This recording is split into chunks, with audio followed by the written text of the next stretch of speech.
फाटल्या दिसांनी आमी दोन इश्यू हायलायट केलेले ते होणक्यांचे।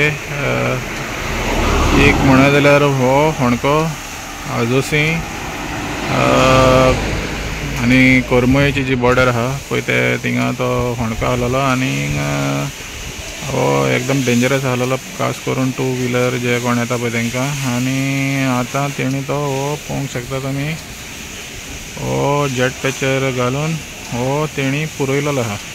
तर हो सारको वोलताक ह्या वोलताक आजोसी कोरमयेच्या वोलताक हो आहलोलो होणको। तर हो एक पुरयला आनी हो दुसरो होणको जो ओल्ड गोवा दाखयलेलो आनी होय वोलतारूच आहा। हे आतां होय जेट पॅच करून पुरयलेलो आहा।